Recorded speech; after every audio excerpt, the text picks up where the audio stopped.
Romanos 5, verso 12 diz: assim como por um só homem entrou o pecado no mundo, e pelo pecado a morte, assim também a morte passou a todos os homens, porque todos pecaram.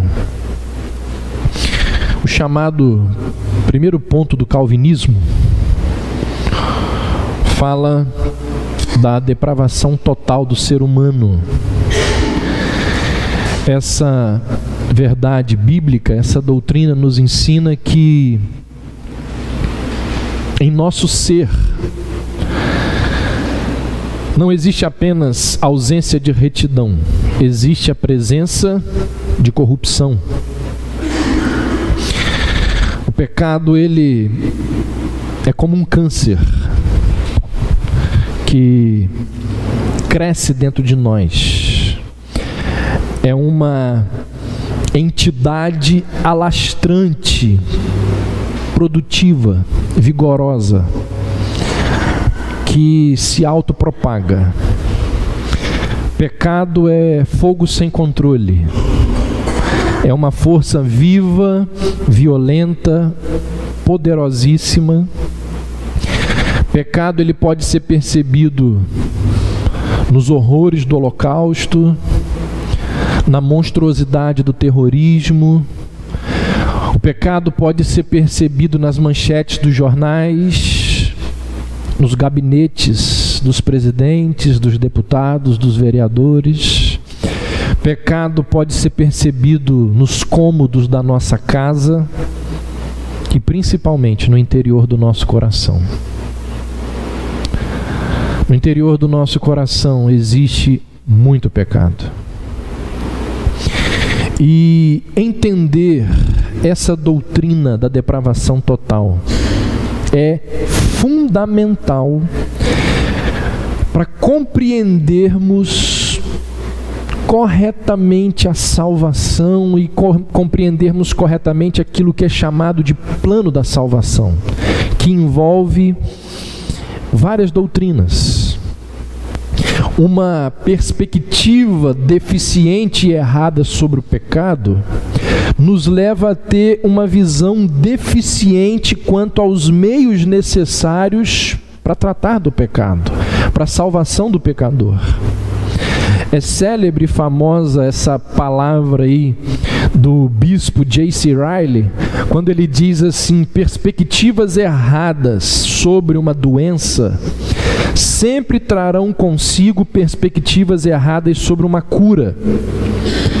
Perspectivas erradas sobre a corrupção da natureza do homem sempre trarão consigo perspectivas erradas sobre o grandioso antídoto e cura desta corrupção. Então, se você tem um diagnóstico errado, seu tratamento vai ser errado. Se a sua visão de pecado é errada, a sua visão de salvação também vai ser errada. Por isso que é fundamental entendermos o que é a doutrina da depravação total, o que ela nos ensina. E hoje nós vamos ver inicialmente 5 verdades bíblicas a respeito dessa doutrina. A primeira delas, a Bíblia nos ensina que o pecado ele está entranhado em nós. Muitas pessoas, ao pensar em pecado, elas se limitam a ações exteriores, como assassinato, roubo, homicídio, adultério. Pensam que pecado é simplesmente algo exterior, algo que é observável no comportamento humano. Pensa que pecado é isso. Não sabem elas que a Bíblia é muito mais severa, muito mais radical, muito mais rigorosa. A Bíblia, ela não contempla apenas aquilo que é exterior, que é palpável, que é audível.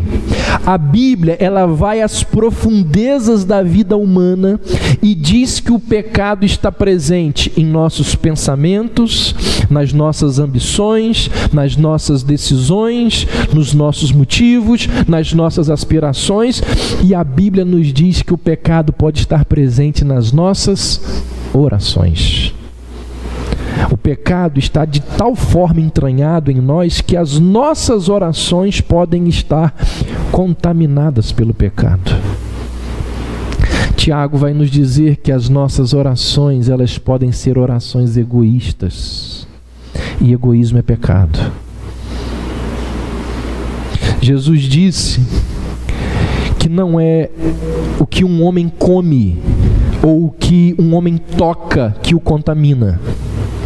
Jesus nos diz que é o que vem de dentro que corrompe e afeta tudo que o homem pensa e faz. Jesus diz, é do coração. É lá do coração que procedem as coisas erradas. Ou seja, o que Jesus está nos dizendo é que o simples desejo pelo pecado já é pecado.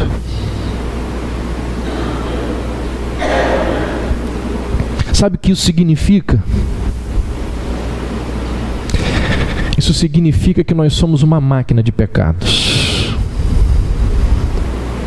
Nós somos uma máquina de pecados.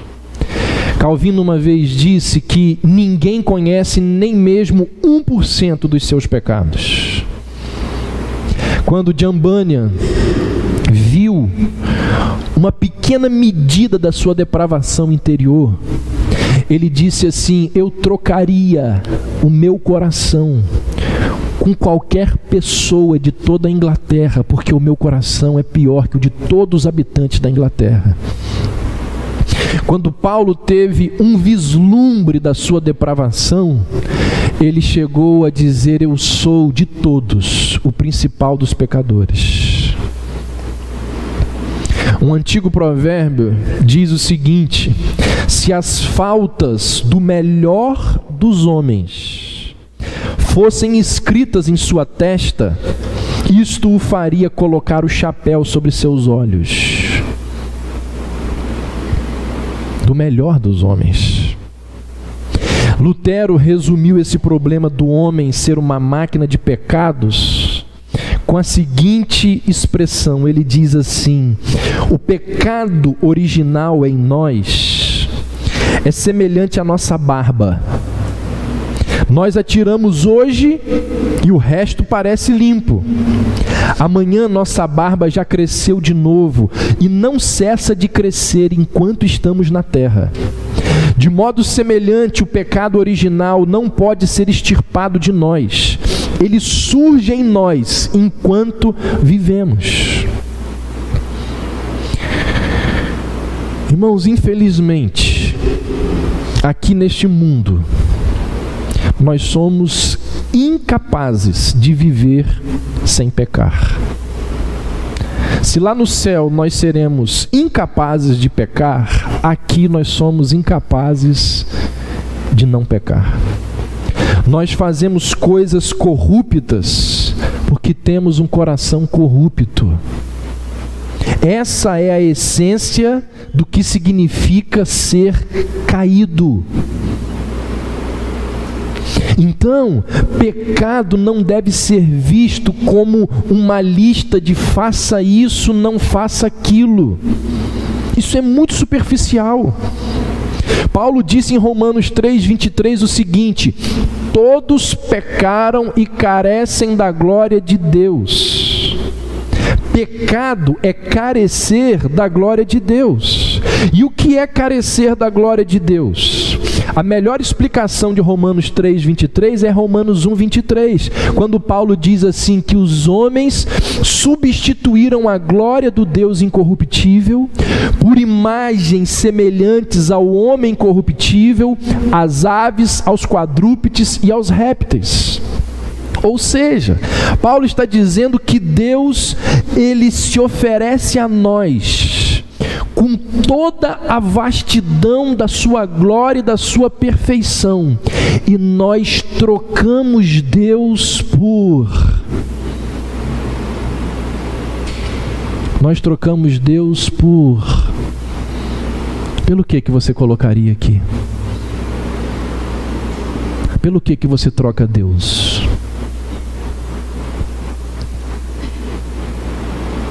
Olha para o seu coração e diga pelo que você tem trocado a Deus. Olha para essa fábrica de ídolos que é o seu coração e veja o que foi que você colocou no lugar de Deus. Porque o nosso coração, ele produz vários desejos alternativos a Deus. Todo pecado ele começa com o desprezo e a indiferença para com a glória de Deus. Não tem a ver com fazer ou deixar de fazer, tem a ver com a glória de Deus. Todos pecaram e carecem da glória de Deus. Pecado tem a ver com a glória de Deus. Outra palavra de Lutero sobre a condição depravada do homem. Ele diz: não é meramente a falta de uma qualidade da vontade, ou mesmo só a falta de luz no intelecto. Antes, é uma completa destituição de toda a retidão e da capacidade de todos os poderes do corpo, bem como da alma e de todo o homem interior e exterior. É uma inclinação ao mal, uma aversão ao bem, é amor de erro e escuridão, um fugir de boas obras e um detestar a elas, um correr ao que é mal. É por causa do pecado estar entranhado em nós, é por causa desta depravação que um homem é um fugitivo de Deus. Normalmente a gente ouve, ou você já deve ter ouvido alguém dizer o seguinte: fulano está buscando a Deus. Biblicamente isso não existe. Fulano está buscando a Deus. Biblicamente isso não existe. O que as pessoas estão buscando é felicidade, paz, alívio no seu sentimento de culpa. Elas podem estar buscando benefícios que só Deus pode oferecê-las. Mas daí a dizer que elas estão buscando a Deus é muito diferente. Paulo vai dizer em Romanos 3: não há quem busque a Deus. Não há. Não há quem busque a Deus. O homem em sua condição caída, ele jamais procura por Deus. Irmãos, o que nós queremos são as dádivas e não o doador. O que nós queremos são os benefícios e não o benfeitor. E foi essa a questão que Satanás colocou diante de Deus acerca de Jó, acerca do ser humano. Satanás disse: o que o ser humano deseja são as dádivas e não o Senhor.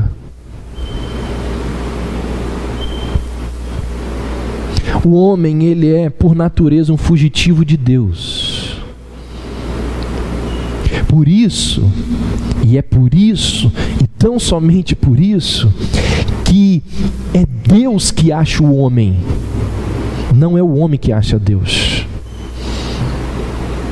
Não é a ovelha perdida que encontra o pastor, é o pastor que encontra a ovelha perdida. Portanto, a primeira primeira verdade que a doutrina da depravação total nos ensina é que o pecado ele está entranhado em nós.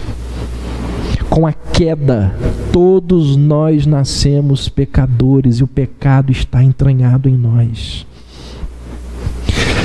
A segunda verdade que a doutrina da depravação total nos ensina é que a nossa depravação é total em relação a Deus. Isso aqui é muito importante da gente entender. Paulo vai dizer em 1 Coríntios 10, quer comais, quer bebais ou façais qualquer outra coisa, fazei tudo para a glória de Deus. Essa aqui é uma daquelas ordens da palavra de Deus que parecem ser utópicas. Por exemplo, como que você cumpre essa ordem? Quando você chegar em casa hoje, você vai beber um copo de suco de laranja para a glória de Deus? Comer não, tomar. Como que esse mandamento é colocado em prática na sua vida? Todas as coisas, disse Paulo. Todas as coisas. Desde a mais insignificante, tomar um copo d'água, até a maior coisa que você imagina fazer. Tudo deve ser feito para a glória de Deus. Você deve fazer de tal forma que torne Deus glorioso por meio daquilo que você está fazendo.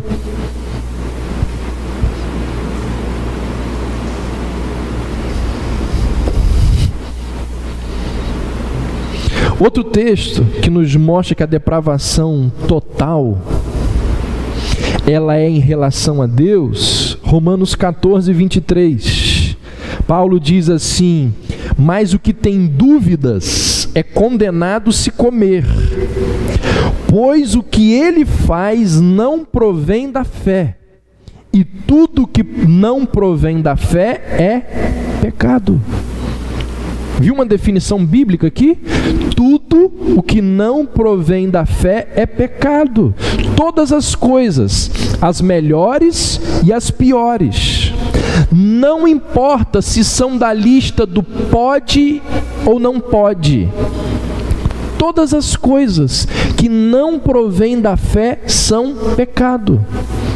Ou seja, se você não está dependendo de Deus para tudo na sua vida, você está pecando. Você depende de Deus para tudo? Algumas coisas sim, as outras não. Então as outras você está pecando, porque tudo que não provém da fé é pecado. Você consegue perceber como que nós somos uma indústria de pecado?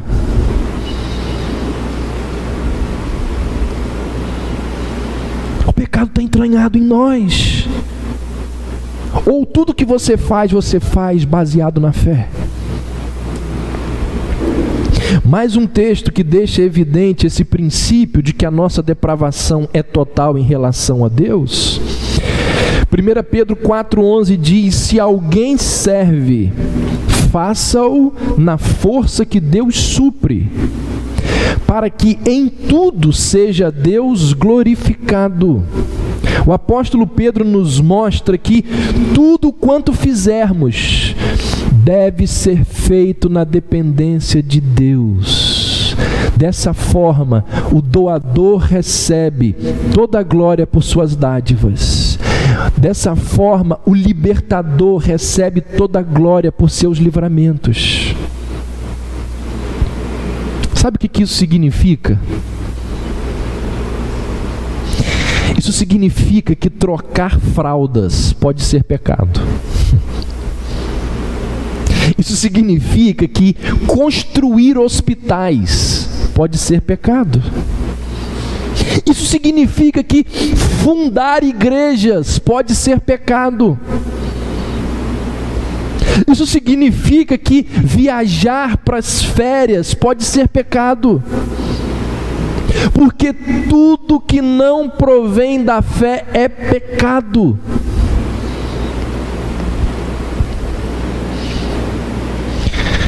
Imagina a seguinte situação.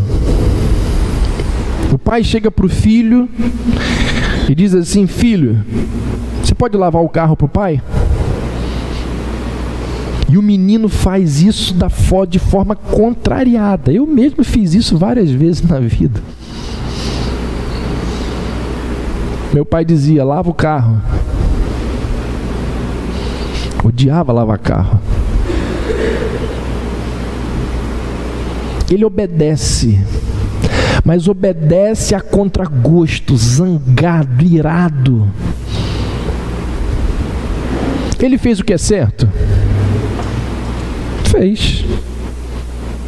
Mas os seus sentimentos em relação ao seu pai não eram corretos. Esse é o problema dos ímpios que constroem hospitais. O que a Bíblia nos diz? A lavoura do ímpio é o quê?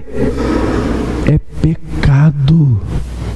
A Bíblia diz isso, que o trabalho honesto, justo e suado do trabalhador que não é filho de Deus é pecado. Por que é pecado? Porque não provém da fé. Porque quer comais, quer bebais, façais tudo para a glória de Deus. Então quer dizer que o trabalho honesto daquele homem honesto que faz tudo certinho é pecado? É o que a Bíblia diz. Porque tudo que não provém da fé, ou seja, tudo que a pessoa faz sem estar na dependência de Deus, é pecado. Então a doutrina da depravação total nos ensina que a nossa depravação ela é total em relação a Deus. Mais um texto que nos mostra que a nossa depravação é total em relação a Deus. Tiago 2, versos 10 e 11 diz assim: pois qualquer um que guarda toda a lei, mas tropeça em um só ponto, torna-se culpado de todos. Quem tropeça num só ponto, torna-se culpado de todos. Alguém pode dizer o seguinte: mas isso é um exagero muito grande. Isso quer dizer que eu vou para a cadeira elétrica porque eu avancei um sinal de trânsito? Isso aqui é muito radical. É muito radical.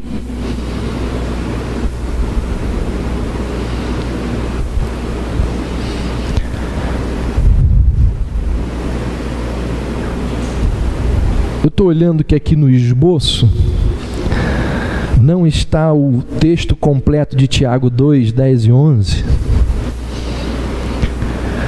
Mas o argumento que sustenta a tese de Tiago, de que quem tropeça num só ponto torna-se culpado de todos, depois você pode conferir lá por causa do tempo, para você não desviar a atenção e o foco.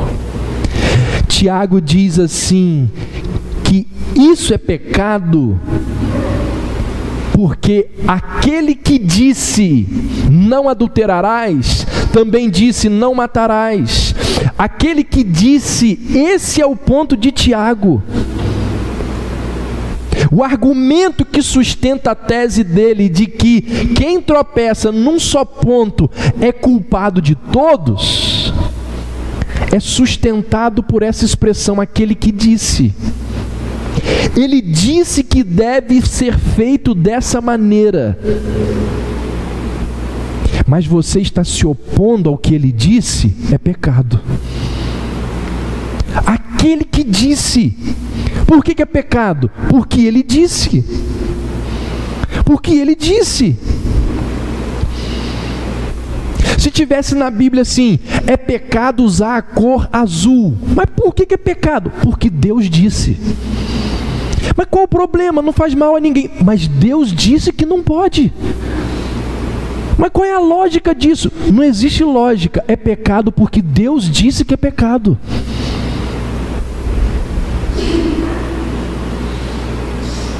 Então, por que é pecado? Diz Tiago. Porque ele disse. Muita gente, diante de algumas coisas que são consideradas pecado pela Bíblia, elas raciocinam, elas começam a racionalizar e começam a fazer várias perguntas e começam a argumentar, mas por que isso é pecado? E começa a questionar, indagar, buscar mecanismos, meios. Tiago diz: isso é pecado porque Deus disse que é. Ponto. Acabou. Simples assim. Será que existe algo? Existe algo? Será não? Existe algo cataclísmico no significado moral de uma criatura exaltar a sua vontade contra o Criador? A criatura, ela não tem o direito, ela não pode desconsiderar a ordem, o mandamento do Deus santo e justo e simplesmente dizer assim: não quero, não vou fazer a sua vontade, porque eu não entendo, então eu não quero fazer. A criatura jamais pode dizer isso ao Criador. E quando ela faz tal afirmação, por menor que seja a exigência, isso põe fim em tudo. Então a nossa depravação, ela é total em relação a Deus. Por que nós somos uma fábrica de pecados? Porque nós somos em relação a Deus. Eu estou enfatizando isso porque isso nos leva ao próximo ponto. Terceiro, a nossa depravação é total. Nossa depravação é total, ela não é absoluta.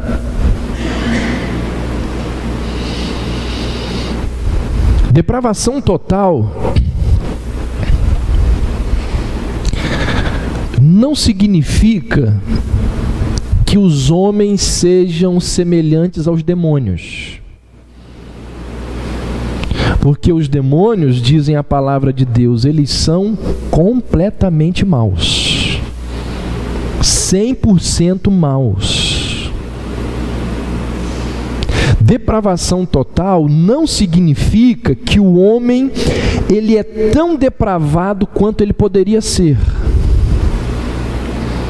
Não significa que o incrédulo ele é totalmente mau em tudo que ele faz. Por isso que ela é total em relação a Deus, mas ela não é absoluta. Por exemplo, vamos pegar aqui a figura de Hitler, que muitas vezes serve como paradigma da maldade humana. Pensou em algo mal, pensou em um ser humano mau, Hitler. Certamente que Hitler, ele teve os seus comportamentos que não foram tão ruins. Talvez ele tenha amado a mãe.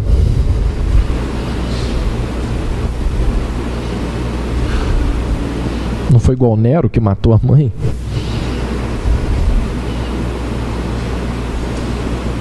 Diz a história que Hitler foi, em muitos momentos, generoso e bondoso com a sua esposa.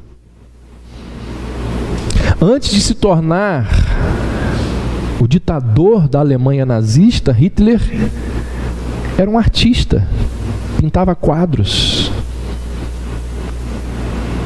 Tinha lá uma noção do estético e do belo. Então a queda A queda não fez com que os descendentes de Adão fossem incapazes de boas ações. Todos os seres humanos, mesmo os, eles ainda carregam traços do Criador. É aquilo que os teólogos chamam de imago Dei, a imagem de Deus no homem. E essa imagem faz do homem um portador dos sinais divinos. A imago Dei habilita o ser humano que não é convertido a praticar boas ações. A imago Dei é capaz de levá-lo a expressar o ético e o estético de Deus. O homem caído, ele ainda é capaz de mostrar afeição familiar, de ter amizades sinceras, de fazer o bem cívico, de cumprir os seus deveres como cidadão. O homem caído, ele é capaz de realizar atos de heroísmo, de renúncia por um bem maior. O homem caído ainda é capaz de desenvolver características do Criador na arte, na música, na literatura, na pintura. Daqui a 3 domingos nós vamos falar sobre graça geral. A graça geral é a depravação total. Eu vou enfatizar mais isso. Mas o que eu quero que você entenda agora é que uma pessoa incrédula, ela é capaz sim de criar coisas admiráveis, coisas louváveis. Por exemplo, Rui Barbosa nunca pertenceu a nenhuma igreja. No entanto, ele escreveu ensaios belíssimos sobre o direito e a cidadania. São tão belos e são tão dignos que têm sido usados como ilustração em dezenas de sermões ao longo da história.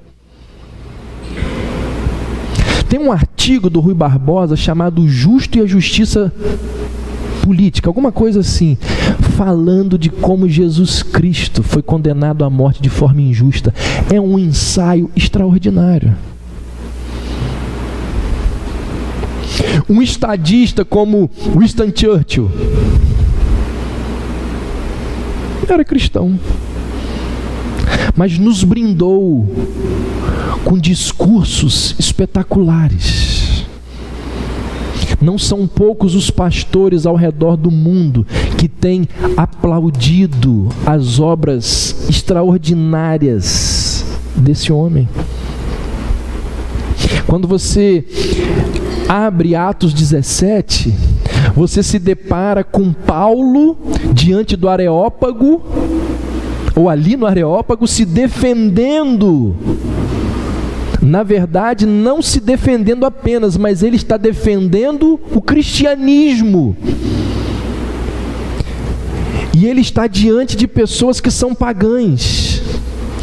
E um dos argumentos que Paulo utiliza na defesa do cristianismo são as palavras dos poetas pagãos.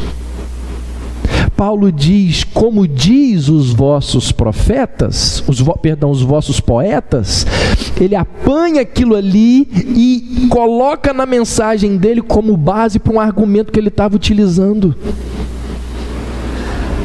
Então, depravação total não é depravação absoluta. Ela é depravação total em relação a Deus. Lembre-se lá do que Jesus disse. Jesus disse: se fizerdes o bem aos que vos fazem o bem, qual é a vossa recompensa? Até os pecadores fazem o mesmo, viu? Depravação total não é absoluta. Quarta verdade sobre essa doutrina A depravação total nos ensina que ninguém é inocente diante de Deus. Nem as crianças. Nem o índio. Conhece aquele mito? O mito do índio inocente? E se a pessoa morrer sem Deus? E se a pessoa lá no meio da selva amazônica nunca teve acesso à palavra de Deus? Leia Romanos 1. Chegue em casa e faça isso. Leia Romanos 1, Paulo vai te responder. Não existem pessoas inocentes no mundo. Nem as crianças, nem o índio, nem a sua tia, que é um exemplo de moralidade, que faz tudo certinho. Uma das frases mais famosas de Shakespeare é aquela que diz assim: errar é humano. No entanto, a Bíblia nos diz que Shakespeare não era um bom teólogo. A Bíblia nos diz que errar é resultado da queda humana.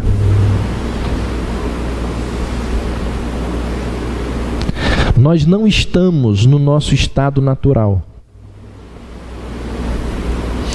A Bíblia diz que nós fomos criados perfeitos, mas o pecado nos tornou imperfeitos. A Bíblia nos diz, irmãos, que o fabricante, ele não produziu o seu produto com defeito. Viu Deus tudo quanto fizera, e eis que era muito bom.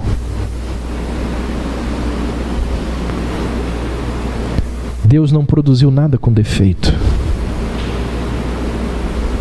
Uma outra prova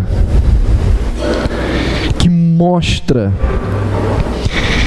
que o problema não está em nossa humanidade, mas está em nossa pecaminosidade, é o fato de que Deus se tornou humano. Se o problema fosse a humanidade, Jesus Cristo não viria na forma humana, mas ele veio como humano.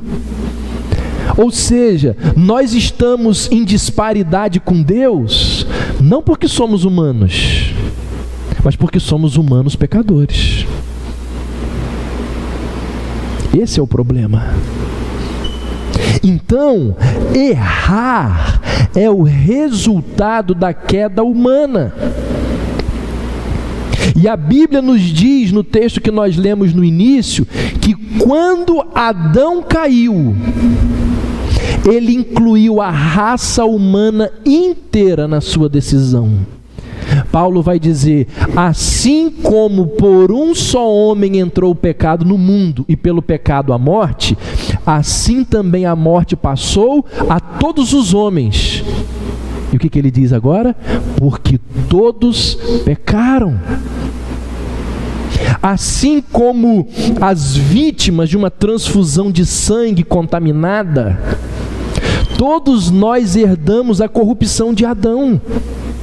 É o que a teologia chama de pecado original. Pecado original não se refere lá ao primeiro pecado de Adão, cometido por ele e Eva. Pecado original se refere ao resultado daquele primeiro pecado. Ou seja, a partir de então, nenhum ser humano mais veio ao mundo como uma folha em branco. Se você acha que o ser humano ele nasce inocente, você é pelagiano. Mais lá na frente nós vamos falar desse camarada. Nem a Igreja Católica é pelagiana. Ela é semi-pelagiana. Pelagianismo é uma heresia das bravas.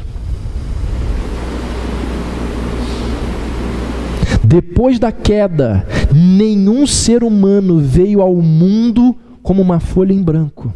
Ou seja, assim como nós não podemos separar a nossa personalidade, a nossa identidade, a nossa aparência dos nossos ancestrais, nós também não podemos separar os nossos pecados deles. Nós já nascemos pecadores. O pecado, ele é transmitido de pai para filho. Irmãos, não existem bebês inocentes. Dentro de 6 meses, se tudo ocorrer bem, minha esposa vai estar dando à luz a um pecador. Na hora que ele sair ali do ventre da minha esposa, bem-vindo ao mundo, pecador.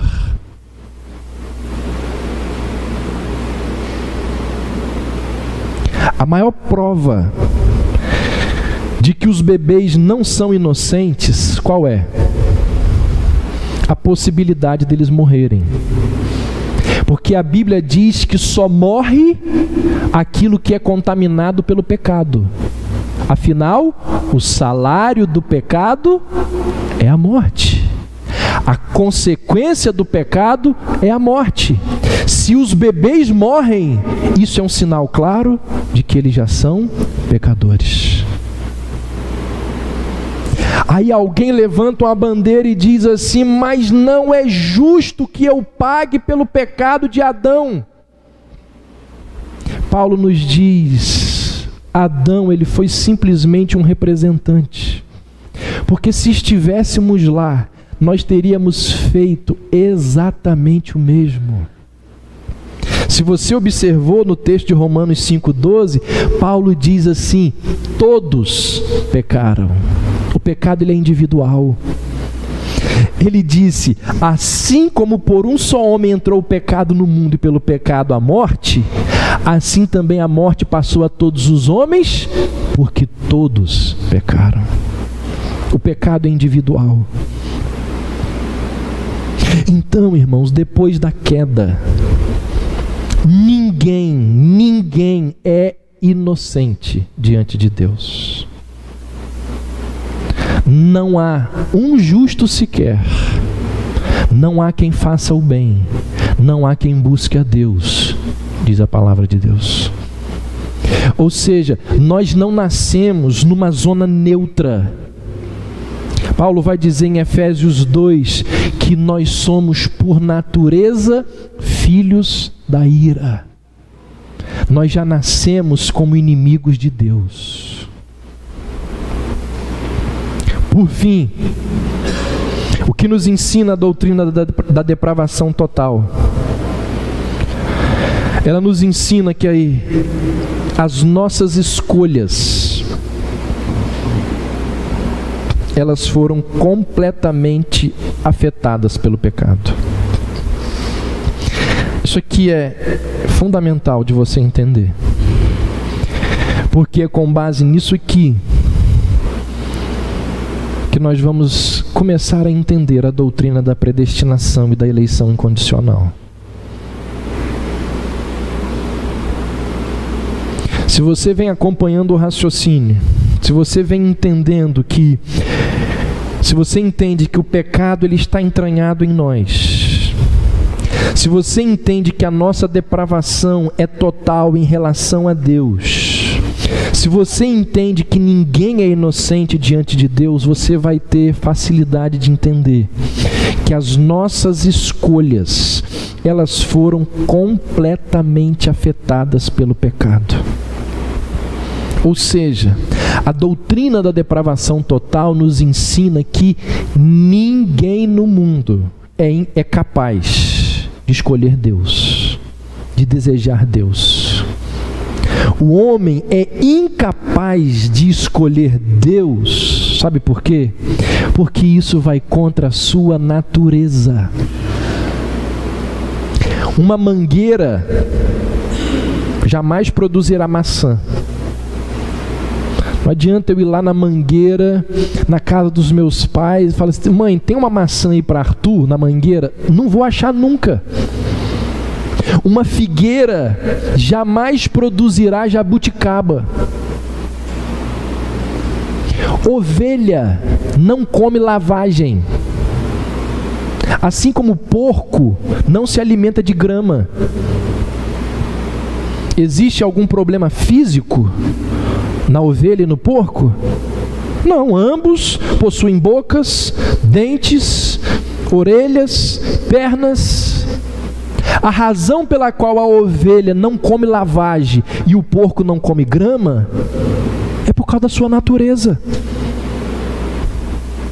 Foi criado assim. Outra maneira de ilustrar isso é você apanhar uma faca e colocar na mão de uma mãe. E se ela for uma mulher normal, diga a essa mãe o seguinte: crave a sua faca no seu bebê. Mate o seu bebê.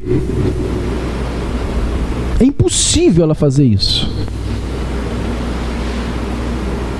Isso significa que ela não possui força física ou capacidade para fazer?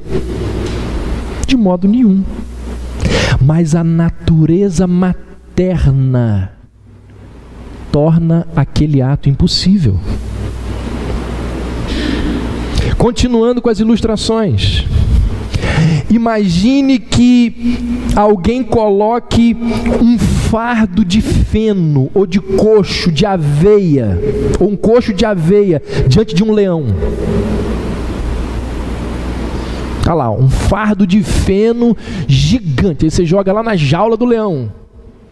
Ele vai comer? Claro que não.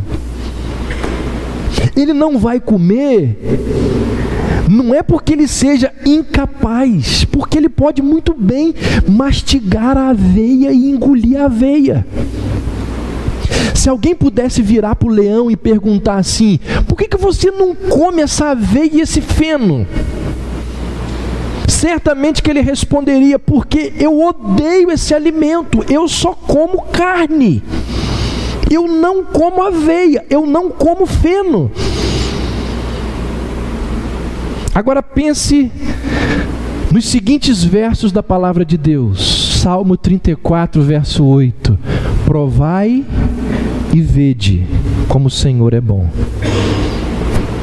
João 6,51. Eu sou o pão vivo que desceu do céu. Se alguém comer deste pão, viverá para sempre. Por que é que uma pessoa pecaminosa não provará e verá que o Senhor é bom? Porque uma pessoa pecaminosa não se alimentará de Jesus, o pão vivo que desceu do céu. Usando aqui a linguagem do leão, é porque ela odeia esse alimento. É porque no fundo do seu coração ela odeia Cristo e a tudo que Cristo representa.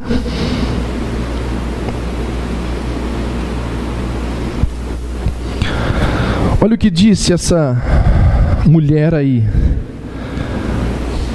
Assim como o pássaro com uma asa quebrada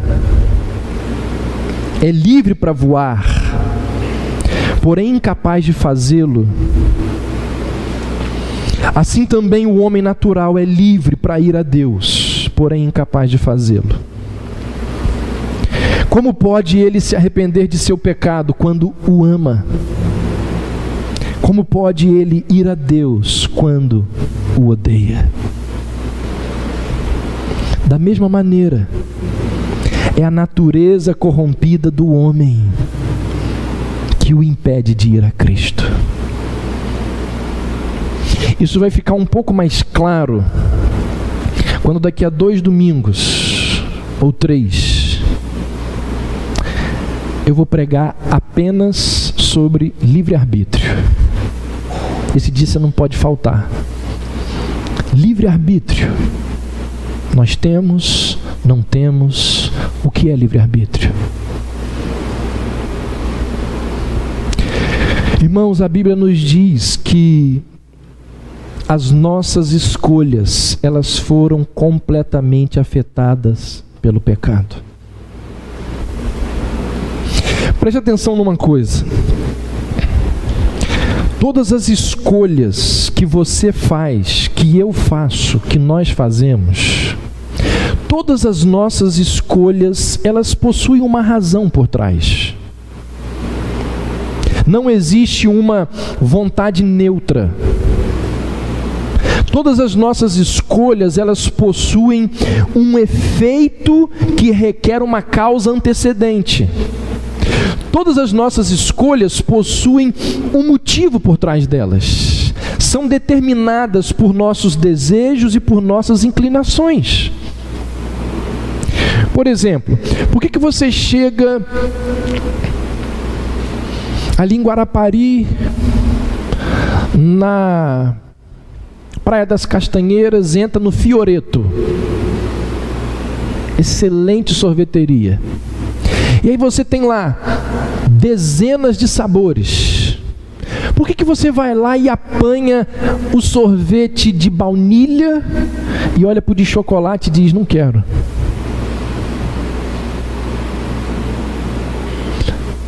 Por que você gosta da cor azul e detesta a cor amarela? Irmãos, nós sempre escolhemos de acordo com a nossa inclinação mais forte. Sempre escolhemos de acordo com a nossa inclinação mais forte. Portanto, onde é que está a nossa incapacidade de ir a Cristo? Por que é dito pela depravação total que o homem ele é incapaz de ir a Cristo? Por causa da obstinação da sua vontade.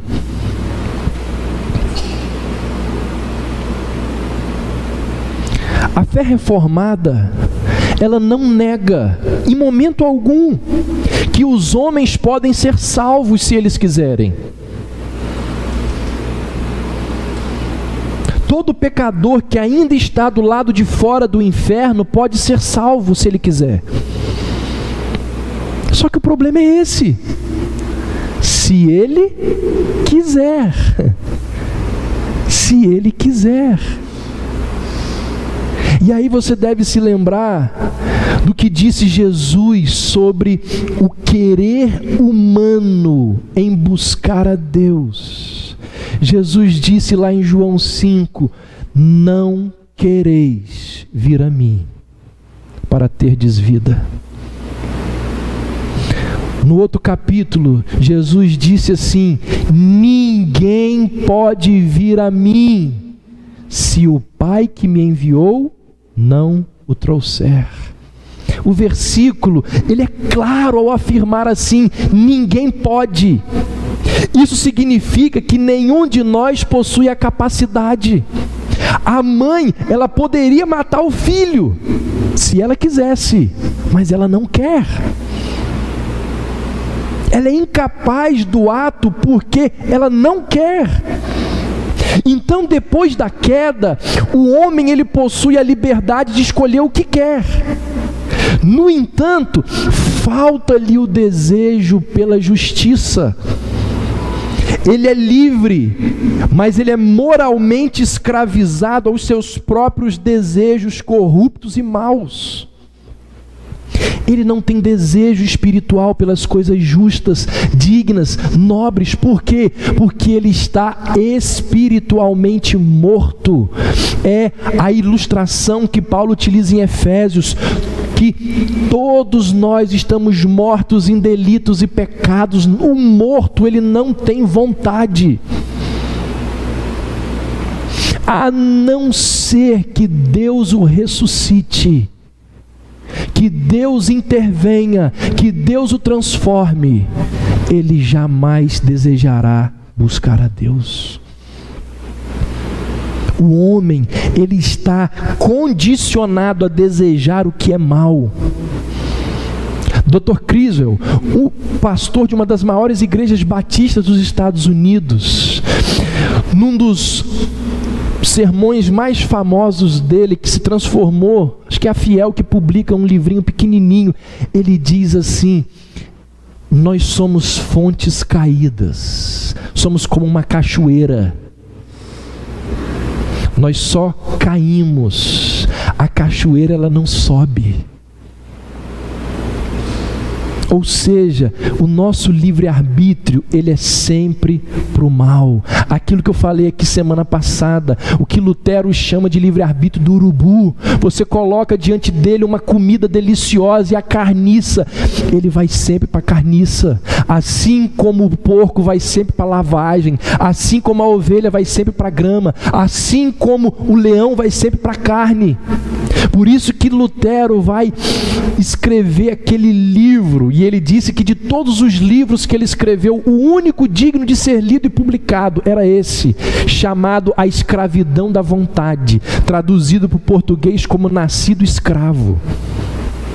A nossa vontade, ela é escrava da nossa natureza, ela é determinada pela nossa natureza. Jonathan Edwards, talvez o maior teólogo dos Estados Unidos, ele disse assim: ninguém tem livre-arbítrio, porque a vontade nada mais é do que uma expressão de preferências. E preferências são inteiramente pintadas pela personalidade e caráter.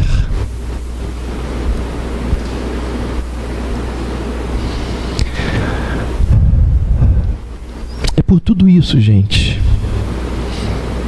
É por tudo isso. E por tantas outras coisas que nós ainda vamos ver sobre depravação total, que se Deus nos deixasse à vontade para escolhê-lo ou rejeitá-lo, nós sempre iríamos rejeitá-lo. Por isso que, se não partir dele, nós jamais seremos salvos.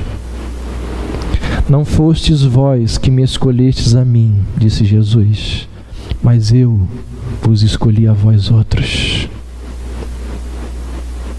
Filipenses 1, Paulo diz: é Deus que opera em vós o querer. Se você um dia chegou a querer, isso é resultado da ação divina na sua vida. Nós só buscamos a Deus depois que Deus muda a nossa natureza. Enquanto a nossa natureza não for mudada, nós jamais iremos buscar a Deus. Se Deus não viesse até o ser humano jamais iria até Deus. Eu gosto demais dessa frase de Spurgeon, quando ele diz: eu não possuía uma tocha para acender o sol, foi o sol que me iluminou. Que coisa extraordinária. Então, será que você consegue entender como que é grave esse negócio de depravação total? Isso é muito sério. Certa vez alguém contou uma história tentando ilustrar o ensinamento bíblico sobre a salvação e a depravação total. Eu acho que foi há pouco tempo o Sérgio contou essa história aqui. Acho que foi na EBD ou no Encontro dos Jovens. E não lembro se foi o Norman Geisler que falou isso, mas a história diz o seguinte, que a salvação é como a experiência de um homem que está se afogando. E aí Jesus lança para esse homem que está se afogando uma corda.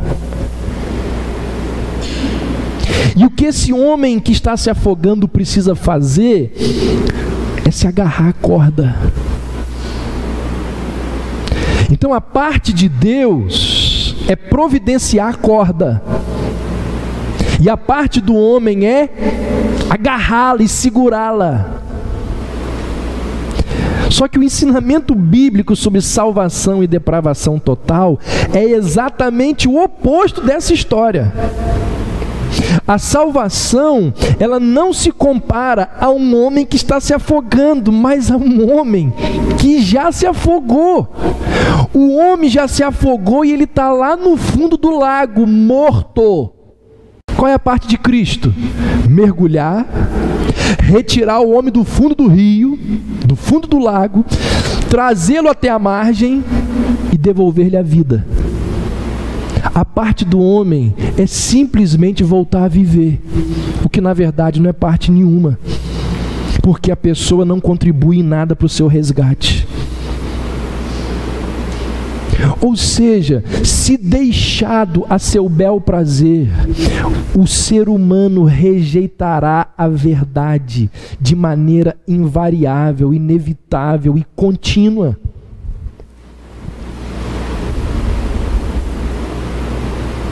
Você deve saber disso na prática, meu irmão, minha irmã. Deve ter alguém na sua família, deve ter alguém que você ama, que você fala assim: gente, não é possível, eu prego o evangelho para ele, para ela, há mais de uma década, eu falo, e a pessoa não vê, não enxerga. Jesus disse o quê? Para todos nós que vivemos diante desse dilema: se alguém não nascer de novo, não pode ver o reino dos céus. Só pode enxergar depois que nasce de novo. E o nascer de novo é obra de quem? É nossa? É obra de Deus. 1 João, o apóstolo vai dizer: todo o que é nascido de Deus.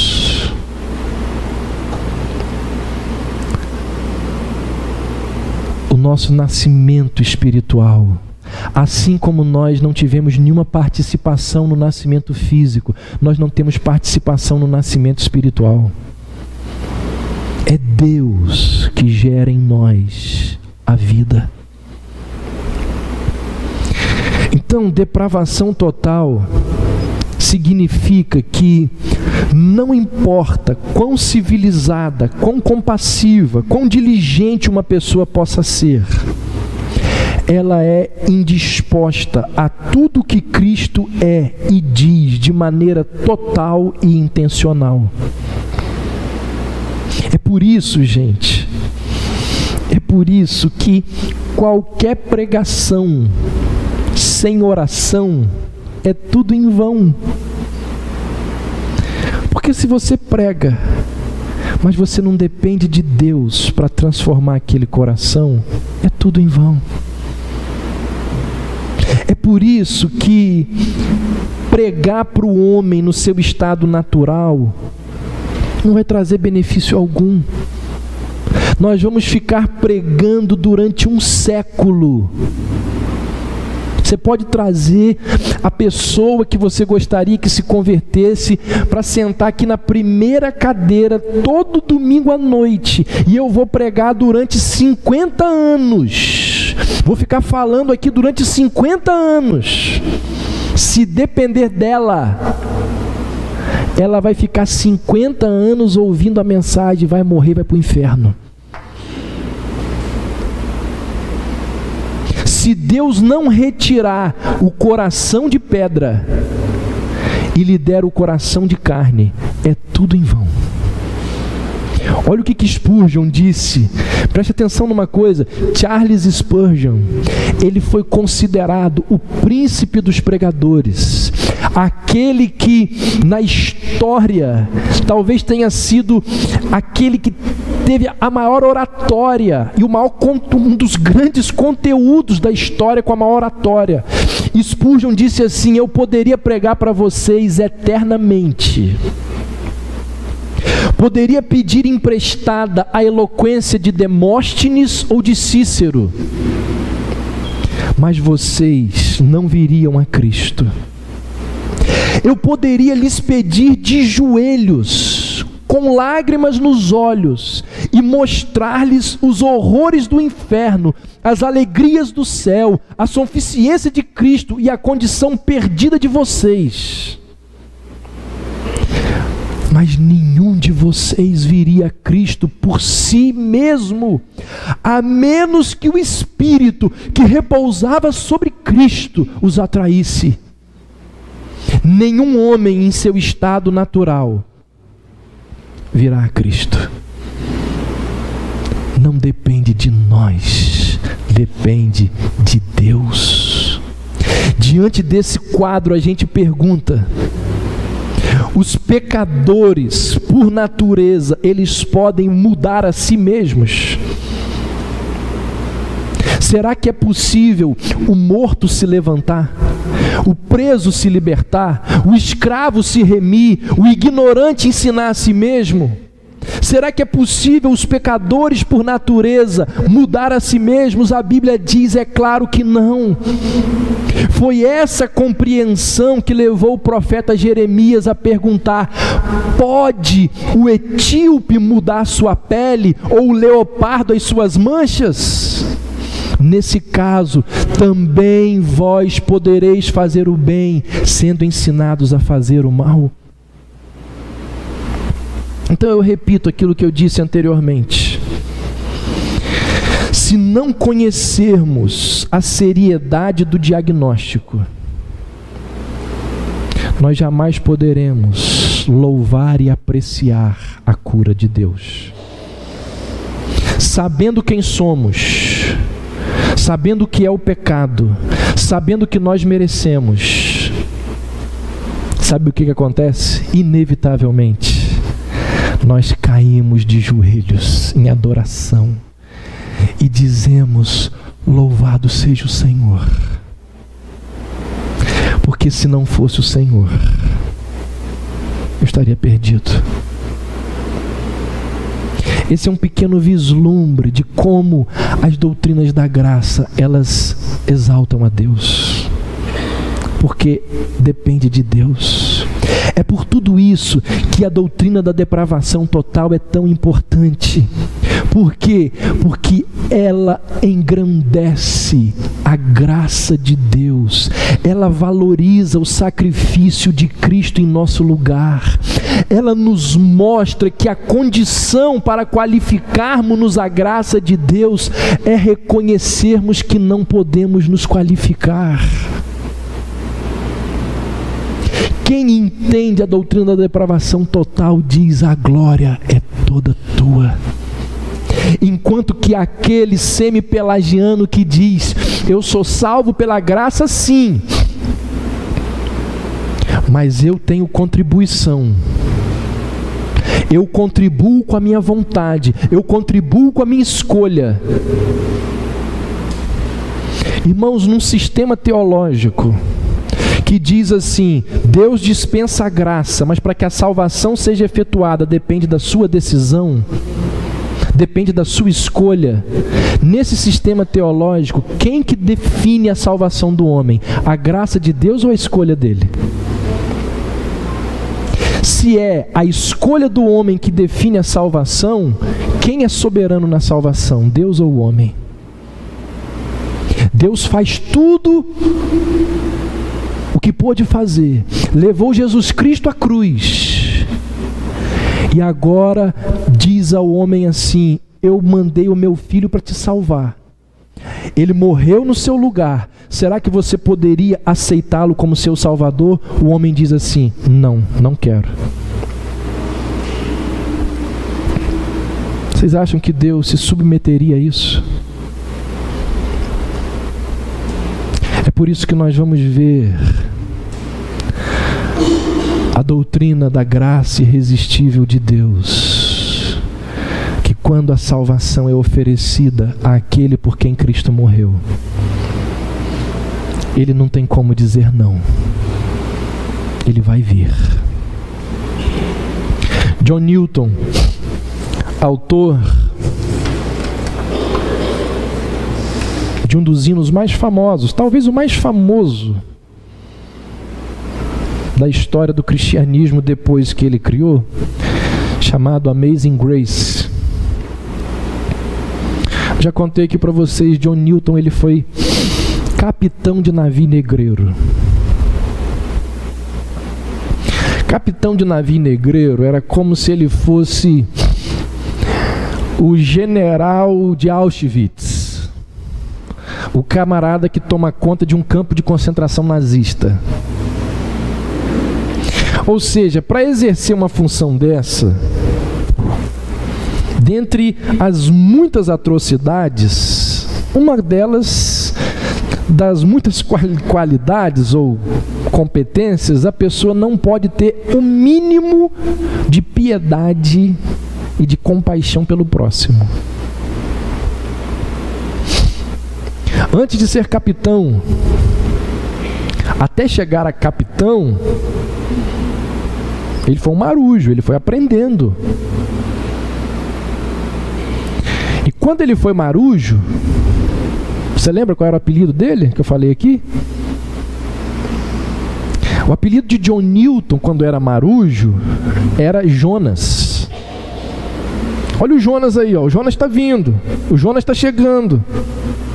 E ele recebeu o apelido de Jonas porque ele era a fonte de todos os problemas da viagem. Lembrando a história bíblica, John Newton não era boa companhia. John Newton não era alguém que uma mãe gostaria de ter como genro. John Newton era dos piores.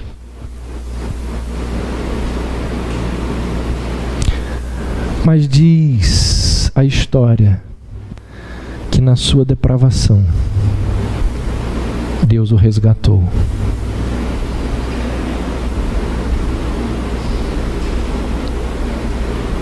E quando ele foi redimido por Deus,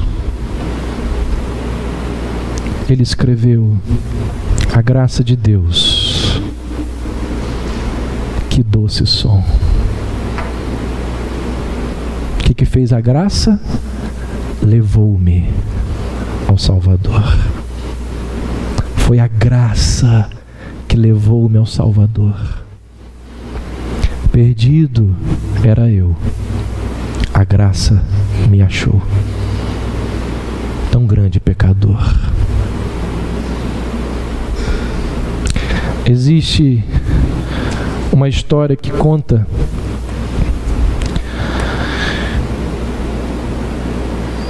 que numa das noites em que John Newton estava bem zangado, e um dos africanos, um dos escravos do seu navio, se rebelou, John Newton o apanhou, colocou no tronco no tronco do navio, pegou o chicote e começou a batê-lo, a bater nele. E enquanto ele batia naquele escravo, o escravo gemia uma música. E a música que aquele escravo gemia era a seguinte: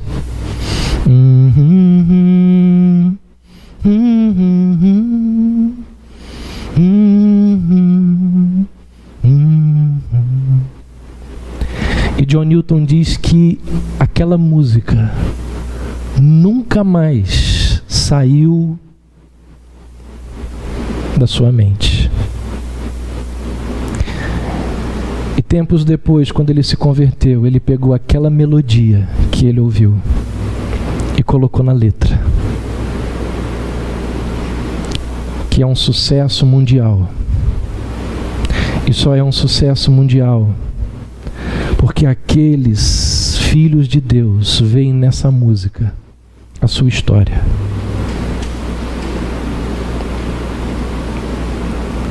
Amazing Grace é a minha história. Amazing Grace é a sua história. Eu, perdido, pecador, longe do meu Jesus, já me achava sem vigor a perecer sem luz. Meu estado Cristo viu, dando-me a sua mão, e salvar-me conseguiu da perdição. Meus irmãos, se nós fôssemos deixados à nossa própria sorte, nós estaríamos perdidos. Por isso que Paulo vai dizer, logo depois de Efésios 1, quando ele fala da depravação humana, ele vai começar o capítulo 2 dizendo, mas glórias a Deus, porque nos predestinou antes da fundação do mundo, para sermos salvos e irrepreensíveis em amor. A doutrina da depravação total, ela nos mostra quem nós somos e quem é Deus. Este Deus grandioso, gracioso e generoso. Vamos orar. Senhor Deus, como nós somos, ó Pai, pecadores.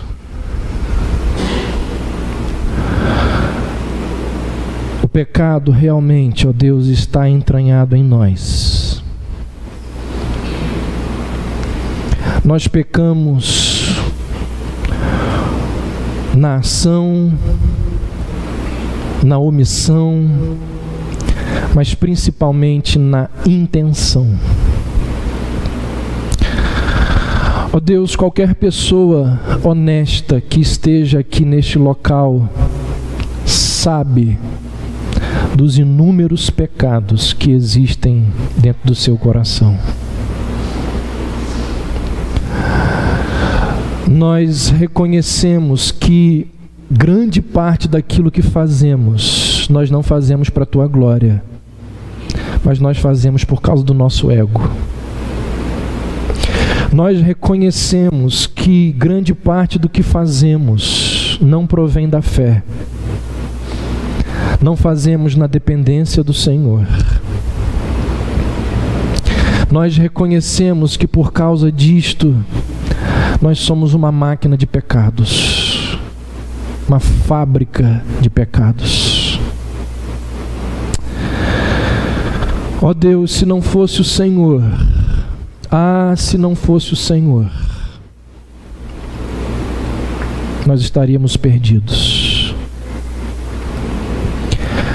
Mas nós louvamos, engrandecemos e adoramos ao Senhor por tão grande salvação.